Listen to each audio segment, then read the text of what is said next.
laqad rahila Ramadhan, hakika imeondoka Ramadhani, imetuaga Ramadhani. Ramadhani imetupungia mkono wa baibai, kwa heri tutakutana tena mwaka ujao. Wanataallam lirahili Ramadhani, na ukweli tunaumia, tunasikitika, tunakwazika kwa kuondoka Ramadhani, kwa sababu Ramadhani ndani yake ilikuja na kheri nyingi, mpaka Mtume sallallahu alaihi wasallam akasema, raghima anfu mri'in thumma raghima man adraka Ramadhan wa lam yughfar lahu. Amekosa kheri nyingi, amedondoka kwa kudhalilika, kudondokea pua yule mtu ambaye aliupata mwezi mtukufu wa Ramadhan, 11, 12 na 13, na likaisha mwezi mtukufu wa Ramadhan wa lam yughfar lahu, na hakusamehewa madhambi yake. Kwa ofa na kheri nyingi tulizoziona ndani ya Ramadhan, nataallam lirahili Ramadhan, tunaumia, tunasikitika, tuna majonzi kwa kuondoka mwezi mtukufu wa Ramadhan. Walakin la tataallama lirahili Ramadhan, lakini usisikitike, usihuzunike kwa kuondoka mwezi mtukufu wa Ramadhan, fa inna Ramadhana sayaud, kwa sababu mwezi wa Ramadhan utarudi tena mwakani. Ramadhani itakuja tena. Walakin taallam, lakini sikitika na huzunika na jiulize, fa idha aada Ramadhan, itakapokuja kurudi mwakani Ramadhan, hal satakuna ala wajhi al-ard imma satakuna min ar-rahilin, utakuwepo itakaporudi ardhi katika mgongo wa ardhi, au na wewe ndugu yangu utakuwa miongoni mwa wasafiri. Ni wengi tulikuwa nao mwaka jana, walitamani kuingia Ramadhani ya mwaka huu, walitamani kufunga pamoja nasi, lakini qudratillahi wa inayatuhu wote haukuwabariki mwezi wa Ramadhani, wameondoka ila rafiki al-a'la. Sasa mimi na wewe cha kusikitika na kujiuliza, itakaporudi Ramadhani katika maisha haya tutakuwepo, au na sisi tutakuwa miongoni mwa masafiri? Kwa maana hiyo sasa inatakiwa siku 2-3 zilizobakia, soma muadda'i, somo yako unaofunga, funga saumu ya kuaga, sema pengine ndio mfungo wangu wa mwisho. Ukisimama tarawehe, sema hii ni tarawehe yangu ya mwisho ya kuaga. Ya lalasaf, adui mkubwa nafsi zetu tumeziendekeza, zimetupeleka pahala pabaya sana. Wakati inaingia Rajab, ulipo ukiambiwa jiandae na Ramadhani, ikaja mpaka Shaaban, unasema inshallah nita. Adui mkubwa wa mwanadamu ni kitu kinaitwa saufa. Nita, usiseme nita, sema nina. Tukaambiwa Rajabun shahrul mazra, mwezi wa Rajab ni mwezi wa kilimo. Shika jembe, lima, acha maasi polepole kukaribisha mwezi wa Ramadhani. Lakini ikifika Shaaban, tukaambiwa ni shahru siqaya, ni mwezi wa kumwagilia at least maji. Wanawachuoni wanaoita mwezi wa Shaaban ni balozi wa Ramadhani. Mpaka ndani ya Shaaban bado umetarakib katika maasi ya kila sampuli, ukajipa amani, ukajipa hope, insha Allah nikiingia Ramadhani na acha maasi yote, na sali, na funga, na tubu, na lia, na soma Qur'an. Ikaingia Ramadhani 10 la mwanzo, hata juzuu moja hujahitimisha, hata sura moja hujasoma. Imeingia 10 la kwanza, hata tarawehe moja hujapata kuidiriki, ile tarawehe tu yenyewe, hukufunga, hukusali. Lakini inasikitisha, ndani ya Ramadhani Ibilisi amefungwa, bado ukawa unatenda maasi yenye kumchukiza Mwenyezi Mungu Subhanahu wa Ta'ala. Nafsi yako ilikuwa chafu, ulikuwa naye mke wa halal, ukaona usimuendee sawa, ufanye na liwati ndani yake,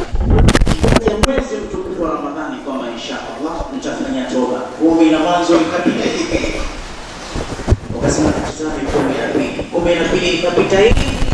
Huu ni mwezi wa Qur'an.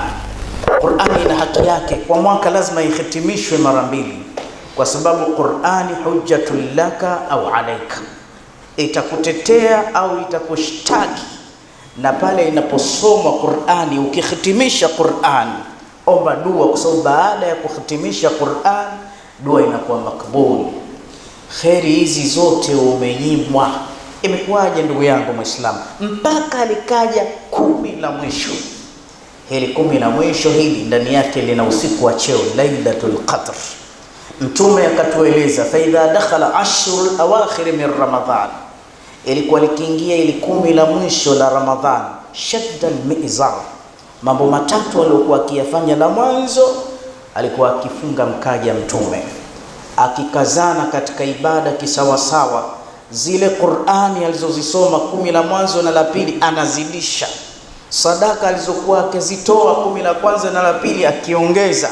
Kila kitu akizidisha, istighfari, toba, kuswali, kutoa, akizidisha tena. Wewe bado umebakia nyuma na ulipania sana ikija Ramadhani nitabadilika, lakini hukuweza kubadilika. Ndio pale Mustafa akasema, rahima amfumriin, katika watu waliopata hasara ya kudumu ni yule ambaye amepata mwezi mtukufu wa Ramadhani. Wallahi umeisha mwezi wa Ramadhani, dhambi za zinaa nazo, kwa sababu zinaa kaendekeza mpaka ndani ya Ramadhani. Waislamu, si maudhui yangu kuzungumzia nafsi. Ndani ya Qur'ani al-Karim kuna nafsi za sampuli 3, na kuna pahala nilizungumzia nafsi jana, ndio nikakumbuka maneno kama haya. Allah anasema, walladhina jahadu fina lanahdiyannahum subulana wa inna Allaha lama'al muhsinin, wale waliojitahidi jitihadi kwa ajili yetu sisi tutaongoza katika kheri zetu, na Mungu yuko pamoja na watu wema. Imezungumzwa jihad. Hii jihad wanawachuoni wameigawa karibia milango 10. Ukifanya hivi itakuwa ni jihadi, ukifanya vile itakuwa ni jihad. Miongoni mwa jihadi wakasema katika jihadi bora, mujahadatu nafs, ni kuipiga vita, ni kuipambania nafsi yako, allati tahmilu baina jambayk, hii roho yako ambayo unaibeba katika mwili wako. Na wakasema ukifikiria katika aadin, katika maadui waliokuzunguka, adui namba 1 ni nafsi yako mwanadamu. Na kama utashindwa kumpiga vita huyu adui yako huyu, hakuna adui ambaye mbele yake unaweza ukapambana naye. Qur'ani ikaorodhesha nafsi 3, mimi nataja 4. Nafsi ya mwanzo iko katika suratul Yusuf, wama ubarri'u nafsi inna nafsa la'amaratun bisu illa ma rahima rabbi. Asili ya nafsi, kuna watu wawili, kuna kichaa kamili, kuna mwenda azimu. Kichaa akikutana na mwenda azimu humtibua yule mwenda azimu ule mwenda azimu wake. Kichaa kamili Ibilisi la'in. Mwenda azimu mara nyingine yafika anatulia ule mwenda azimu wake. Mwenda azimu ni nafsi ya mwanadamu. Sasa Ibilisi adui wake katika mwili wa mwanadamu ni akili, ni fikra, ni wasila tumfahamu, kwa sababu akija akili inamkumbusha mwanadamu, haya unayoyafanya ni mambo ya kishetani, rudi nyuma. Mpenzi wake ni moyo wako, ni roho yako, ni nafsi yako, kwa sababu nafsi asili yake amaratun bisu, inaamrisha maasi, inaamrisha machafu, inaamrisha maovu, huyu nafsi. Sasa Mwenyezi Mungu akaiacha nafsi na wenda wazimu wake, akamkamata yule kichaa, akamfungia motoni ili nafsi itulizane kidogo. Sasa kuna baadhi ya nafsi zimekufa kabisa. Kuna nafsi inaitwa amara, yani nafsi yako hii kazi yake kuamrisha mambo maovu na machafu. Imam Ghazali anasema, utajiwaje kama wewe ndani ya Qur'an nafsi yako unabeba moyo gani? Ni amara. Chunga vitu vitatu vikipita mbele yako, embu ushike moyo wako, utizame moyo wako, unashumu vipi moyo wako? Mambo matatu yakipita mbele yako, Itizame nafsi yako inasema nini. Ikiwa vitu vitatu hivi vikipita mbele yako, nafsi yako hata haishtuki, moyo wako umekufa kabla ya kifo chako. Katika dua zako usisahau kumwomba Allah akupe moyo, kwa sababu wewe ni mfu, unatembea huna moyo, una moyo mbaya sana, moyo wako umekufa kabla ya kifo chako. Jambo la mwanzo anasema inda sala, ukiona watu wakiingia ndani ya kuswali Allahu akbar, nafsi yako haipati khushui, ina mawazo ya nje, yani automatically hivi vitu. Ukiingia ndani ya sala huna utulivu kabisa. Muombe Mungu akupe moyo, nafsi yako ni amara. Sehemu ya pili, inda tilawati alquran, ukisikia pahala panasoma Qur'an husisimki, hufikiri, hupati imani, una moyo ulokufa wewe. Sehemu ya tatu, inda aljanaza, ukisikia habari za msiba, jeneza limeletwa msikitini, watu wanazika kaburini, watu wanazika, wewe unaongea na simu, unavuta sigara, unapiga story, unawaza mabaya kabisa. Wewe, Imam Ghazali anasema usisahau kumwomba Allah akupe moyo. Moyo huu na tabu mpaka Ramadhani imekuja, eti ndani ya Ramadhani umezini wewe, la haula wala quwwata. Abu Katada anasema kama unavyoona ndani ya Ramadhani ukifanya kitu thawabu zake zinakuwa kubwa sana, na dhambi yake ni ya hali ya juu kabisa. Zina uloitekeleza ndani ya Ramadhani usikompe na mwezi mwingine wowote. Tumeonywa sisi kuikabili miezi kama hii. Nafsi ya pili imejaa watu wengi, ni nafsi lawama. Kazi yake kujilaumu. Unafanya mwenyewe mabalaa yako. Yani ukiambiwa mimi jana nimepitiwa na usingizi kizembe tu, pengine jana ndo Lailatul Qadri yenyewe, sijui itakuwaje. Nafsi yako ya kujilaumu hiyo. Ndio maana imewekwa katika suratul Qiyama, ikumbushwe siku ya Kiyama. Hutakiwi Muislamu kujilaumu, usikose kheri. Kila nikifanya hivi ingekuwa kheri, sijui kwa nini nimefanya vile. Nafsi safi iliyofaidika na Ramadhani inaitwa nafsul mutmainna, turji'i ila rabbiki radiyatan mardiyya. Na nafsi ya mwisho chafu, haikupata hata nafasi ya kukaa ndani ya Qur'an, ni nafsu malahu qima. Ni nafsi haina kiwango, haina level. Ikiona mambo mazuri inafuata mkumbo, ikiona jambo baya mbele ndo mstari wa mwanzo. We rafiki zako ni kina nani? We nafsi we. Hivi sasa nafsi hii malahu qima, ndani ya Ramadhani kama hii tumeswali na wewe tarawehe, wote tumeaga maasi, lakini umemwambia mtu wako ili mosi tukutane, uliona kama ni kitubio. Hii ni nafsi ambayo haina level. Wewe unabeba moyo gani? Kwa hiyo tunajuta, itakaporudi Ramadhani tutakuwepo katika mgongo wa ardhi au tutakuwa miongoni mwa watu ambao tumeondoka katika maisha haya. Tunamwomba Mungu aturehemu, tunamwomba Allah atupe fadhila za mwezi mtukufu wa Ramadhani. وقال عز من قائل عليم فإذا قرأت القرآن فاستعذ بالله من الشيطان الرجيم. أعوذ بالله من الشيطان الرجيم. شهر رمضان الذي أنزل فيه القرآن هدى للناس وبينات من الهدى والفرقان فمن شهد منكم الشهر فليصم. بارك الله لي ولكم بالقرآن العظيم ونفعني وإياكم بالآيات والذكر الحكيم. أقول قولي هذا واستغفر الله لي ولكم فاستغفروه إنه هو الغفور الرحيم وهو البر الكريم. Ndugu zangu wa Kiislamu, Ramadhanu yakfihi izza fa innal hasanati fihi tatadha'af. Ramadhani ina utukufu wa pekee kwa sababu mambo ya kheri yote yanapata ziada. Ibrahimu an-Nakhai anasema rak'atun fi Ramadhani bi alf rak'a. Rak'a moja ndani ya Ramadhani unalipwa rak'a 1000, wa sajdatun fi Ramadhani bi alf sajda.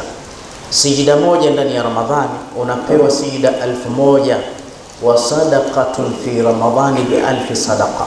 Sadaka moja unapewa maelfu ya sadaka, wa tasbihatun fi Ramadhani bi alf tasbiha. Ukifanya tasbihi moja ni tasbihi nyingi sana. Ndani ya Ramadhani tulohimizwa harisa ala taa. ongeza pupa ya kutenda kheri, wahdhari almaasiya, kaa mbali na maasi. At'imu ja'ian, mlishe yule ambaye ana njaa. Aghif malhufan fakrim dhaifan, kirimu mgeni wako. Wamsah ala ra'sul yatim, mtafute yatima mfanyie wema, angalau shika kile kichwa chake. Waslih baina mutakhasimatain, lakini suluhisha kati ya watu wawili waliogombana. Leo Ramadhani imeisha, kuna baadhi ya watu ilikuwa ni muhimu sana tuwafutarishe. Maisha ni magumu, hali inasikitisha, jua linawaka mpaka mifukoni.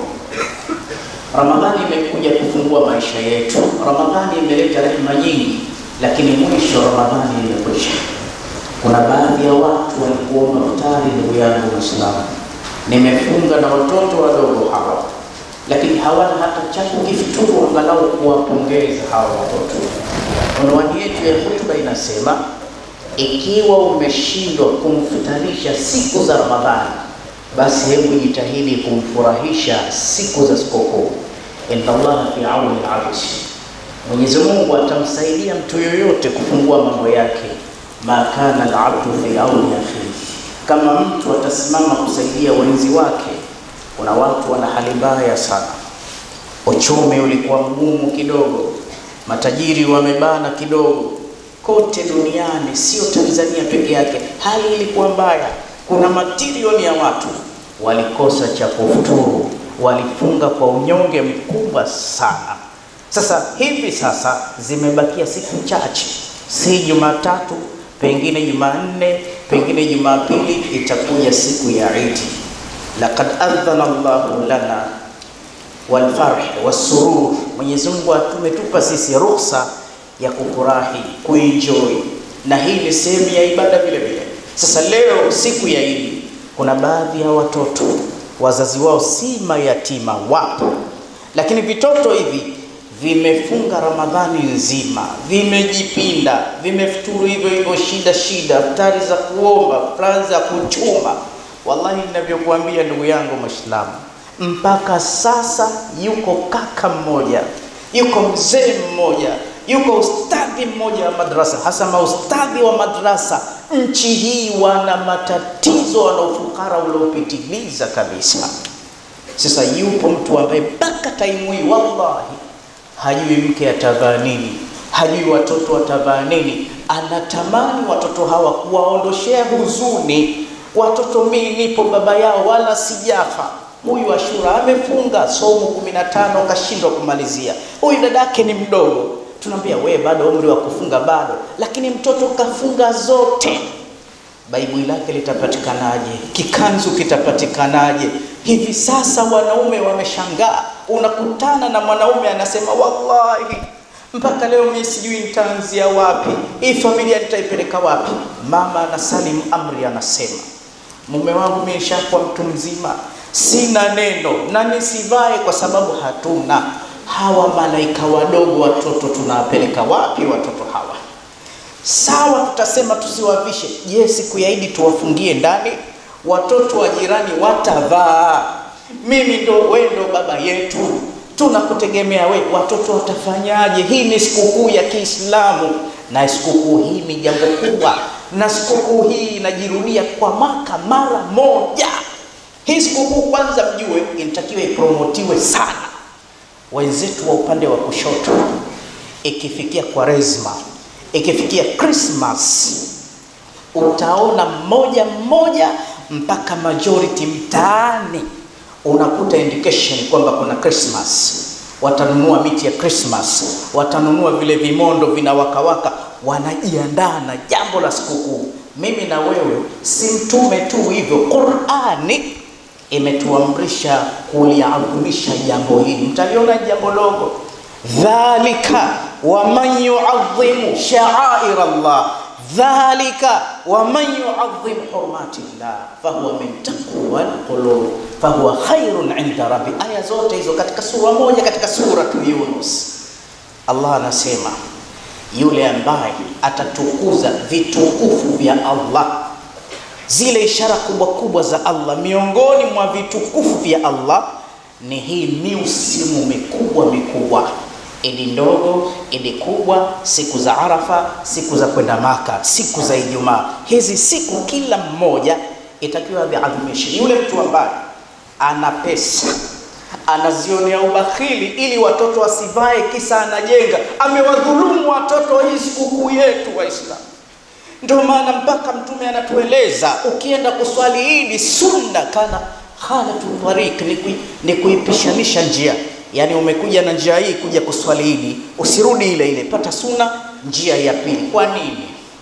Kuna kupongezwa na mikono ya malaika, kibarua kikubwa cha kushinda njaa mwezi mzima, tena ili kutia raha, kwa sababu kutembea kwa miguu kama chombo unacho umekiacha kuna raha zake kuliko kwenda kwa gari. Saina Ali asema mina sunna adhihabu mash au dhihabu bil mash, ni kwenda kwa miguu katika Idi.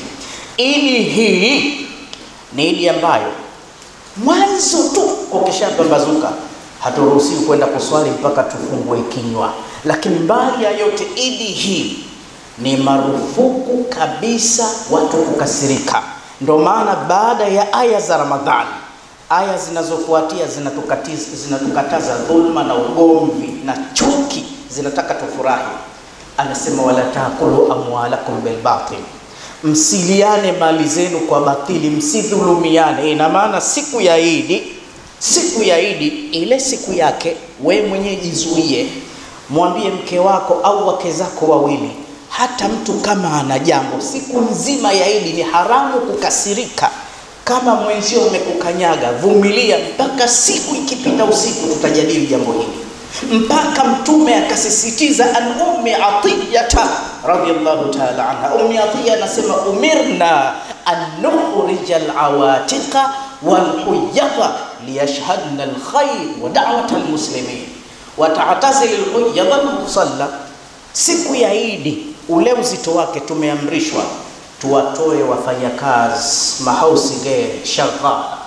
Usimwambie mtoto wa watu wewe pika tukija tule, aende kwenye Idi. Sio yeye tu, mwanamke alokuwa nifasi, mwanamke alokuwa na hedhi mchafu, usimwambie wewe tusubiri, aende kwenye Idi, aende.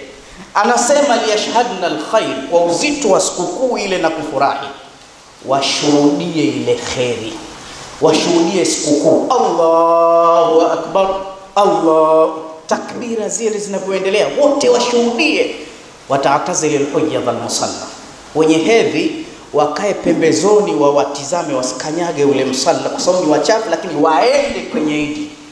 Uzito wa jambo hili mpaka sasa, si umefunga siku 29 au 30, saumu yako inakuwa muallaqun baina sama, Mungu haipokei mpaka utoe zakatul fitri. Kwa nini? Kwa sababu kama kuna Muislamu hana cha kukila siku hiyo, saumu yako haipandishi mbinguni. Mlishe kama unavyokula wewe, siku ya kufurahi. Sasa je, zipo zakatul fitri, lakini pia kuna masala ya watoto kuvaa. Waislamu, siku ya Ijumaa hii Ijumaa mnaoiona, ukiacha Ijumaa imekuja nasi ndani ya Qur'ani, khudhu zinatakum inda likulli masjidin, kila mkienda kusali chukueni mavazi yenu, mapambo yenu, nguo zenu. Ukienda kuswali inatakiwa uvae smart zaidi kuliko katika shughuli za kawaida. Tena siku ya Ijumaa imesuniwa sasa mavazi meupe. Je, ikija Idi tupate nguo mpya, tupate nguo nzuri, hasa watoto wapendeze. Ni sikukuu yetu kubwa kabisa hii. Kwa hiyo tunataka kusema hivi, ndugu yangu Muislamu, jiongeze kidogo. Kama wallahi una uwezo wa kumsaidia mwanaume mwenzio akailea familia yako, ukaingiza furaha. Angalia Mtume kamkuta Zaid bin Haritha, siku nyingine kamkuta yatima Mtume, siku ya sikukuu watu wanafurahia, watu wanasherehekea. Madina hiyo kamkuta mtoto kainama hivi, anatoa machozi. Mtume anamfuata mtoto yule, anamwambia kwa nini mwanangu unahuzunika? Siku ya furaha. Unaonaje mimi Muhammad nikawa baba yako? Unaonaje mke wangu Khadija akawa mama yako? Mtume anamchukua mtoto kumlea, kumuondoshia huzuni. Siku nyingine Mtume hapendi watu wawe na huzuni. Watu wameenda jihad, waume wameuliwa, wanawake wamebakia wajane. Mtume anapita nyumba ya kila mujahidi mmoja baada ya mwingine, analia nyumba hii, anamwambia watoto wako ni watoto wangu, msiwe na wasiwasi. Mtume analia pamoja na wao kupunguza huzuni. Anaenda msiba wa pili, akifika analia pamoja na wao. Leo sisi wa baba tunalia. Unajua tunalia nini? Tunamshukuru Allah ametupa watoto, lakini wale watoto tunashindwa kuwapa furaha. Nyie wote ni wazazi, wallahi nyie wote ni wazazi. Mtoto hana hata kiatu, hata kijiguo cha kumdanganya tu kila saa. Mama watoto anakuuliza, sasa nguo za watoto itakuwa vipi? Mimi hata sielewi, sijui tutafanya nini. Na kuna baadhi ya watu ana uwezo wa kuwasaidia watu sikukuu yao ikawa vizuri, hata watu 10. Na watu hataki mambo mengi. Juzi nilikuwa na rafiki yangu kipenzi, namuuliza tu, rafiki yangu nakupenda sana kwa ajili ya Allah, sikukuu hii mpaka Marekani vyuma vimekaza hivi sasa, uchumi ni mgumu, hali hazieleweki. Hivi nyumbani kwako kunahitaji kama milioni nzima ili familia ifurahi? Wallahi aliniambia neno moja adhima, Sheikh, nikiwatoa watoto mimi na mke wangu, watoto tu ili wafurahi, masuhulia hawa laki na nusu washafurahi. Basi nakuambia hivi, mtu mpe laki, mpe 200,000, mpe 300,000, bwana nakupa kawafanyie huyu, hakusahau. Na huu ni wema mkubwa na amali kubwa baada ya amali ya faraid, idkhalu sururi ala muslim, kuingiza furaha kwa Waislamu. Niombe kama nilivyoomba wiki iliyopita, tuanzeni na viongozi. Maimamu wana hali mbaya, maustadhi wa madrasa wanasikitisha hali zao. Ukihesabu watu wanaolala njaa, maustadhi wa madrasa. Nataka nikuambieni, maimamu wengi, msiseme nyumba, kiwanja hawana. Maimamu wengi ukiwatathmini, kodi zinawasumbua. Imamu siku ya Idi anafukuzwa msikitini, lakini mama wake wanafurahia, mpaka watu maskini wanapata unyonge, wanakuwa wanyonge kabisa. Ndio mmoja akasema, al-Islamu huwa dini ma asabahu rijal. Uislamu ni dini, lakini haijapata watu, haina watu, hawaenzi viongozi. Walmasihia, hizo dini zingine ni propaganda tu, lakini zimepata watu, wana mipango, wanawashika watu wao. Kwa hiyo tuwakimbilie wajane, tukae nao tuwasaidie. Tuwakimbilie wazee, tukae nao tuwasaidie. Tuwakimbilie watu walioishiwa, mafukara tunao, anza na msikiti ulioswali nao. Idi hii tujitahidi kusaidiana, ndugu zangu wa Kiislamu. Mafanya biashara, kwako 200,000, 300,000 si kitu. Waridhishe watu. Kumpa mwanaume mwenzio msaada si jambo bora. Dini imefika hapa, watu walikuwa kibebana, walikuwa kisaidiana kabisa. Mimi kama mtu ambaye Allah amenijalia kunikunjia jamii, naongea na watu wa sampuli mbalimbali kuanzia ndani ya Ramadhani. Kila ninapotoa mhadhara nakutana na watu 2 watatu wanalia hali mbaya sana. Hivi sasa kwenye sikukuu watu wanalia hatari. Yaani kuna baadhi ya watu wanasema, sijui hata nikimbie, sijui hata nife, sijui hata nifanye nini, watoto wangu wanakuwa kama mayatima. Hawa ni mtu ana baba na watoto. Vipi wale ambao wameondokewa? Na tunaambiwa Dar es Salaam peke yake kila siku zinatoka talaka 300. Kwa hiyo wajane ni wengi sana. Wako wanawake waliopewa mimba tu hivi wanahangaika barabarani na watoto. Wako wengine wameachwa bila ya haki na vitoto 3, 4, 5, wanapata tabu, hawajui sikukuu itakuwaje hawa. Kwa hiyo hili ni jambo kubwa, ni sikukuu yetu, tusaidiane kwa ajili ya Allah. Na wale ambao hatukuitumia Ramadhani vyema, tusikate tamaa. Hizi siku 2-3 ukirudi kwa Allah, Allah anakupokea. Tunamwomba Allah subhanahu wa ta'ala tusamee madhambi yetu. Tunamwomba Allah atupe afya kwa ajili ya kusherehekea sikukuu ya Idi. Tunamwomba Allah subhanahu wa ta'ala atupe pesa kwa ajili ya kuenjoy sikukuu ya Idi. Tunamwomba Allah subhanahu wa ta'ala tuenjoy sikukuu ya Idi na akatulipe malipo mema, atuingize peponi pamoja na Mtume sallallahu alaihi wasallam. Inna Allaha malaikatahu yusalluna 'alan nabiy ya ayyuhalladhina amanu sallu 'alayhi wa sallimu taslima. اللهم صل على نبي الرحمة وشافع الأمة عدد ما أحاط به علمك وعصاه كتابك وضمه وعلى آله ومن نصره في كل مهمة، خصوصا منهم ذي الأصل الأريق أمير المؤمنين سيدنا أبي بكر الصديق وعلى الزاهر اللواب الناطق بالصواب أمير المؤمنين سيدنا أبي حفص عمر بن الخطاب، وعلى جامع القرآن أمير المؤمنين سيدنا عثمان بن عفان، وعلى أسر الله غالب إمام المشارق والمغارب أمير المؤمنين سيدنا علي بن أبي طالب، وعلى ولديه سيدين أبي محمد الحسن وأبي عبد الله الحسين، وعلى أمهما الزهراء البتول، وعلى عميه المعظمين عند الله والناس المطهرين من الدنس والأرجال أبي أمارة الهمزة وأبي الفضل العباس، وعلى بقية العشرة المبشرة الذين بايعوه تحت الشجرة طلحة الفياس والحواري الزبير وسعد الهدى وسعيد الخير عبد الرحمن زكي شاكر وأبي عبيدة الزاهد الزاهر رضوان الله تعالى عليهم أجمعين إلى يوم الدين. اللهم أعز الإسلام والمسلمين وأذل الشرك والمشركين وانصر جيوش المسلمين ونكس أعداءك أعداء الدين واختم لنا بخير منك يا أرحم الراحمين. اللهم اغفر للمؤمنين والمؤمنات والمسلمين والمسلمات الأحياء منهم والأموات. ربنا آتنا في الدنيا حسنة وفي الآخرة حسنة وقنا عذاب النار برحمتك يا أرحم الراحمين. عباد الله، إن الله يأمركم بالعدل والإحسان وإيتاء ذي القربى وينهى عن الفحشاء والمنكر والبغي يعظكم لعلكم تذكرون. فاذكروا الله العظيم الجليل يذكركم واشكروه على نعمه يزدكم وصلوه من فضله يعطيكم ولذكر الله عز وجل أكبر.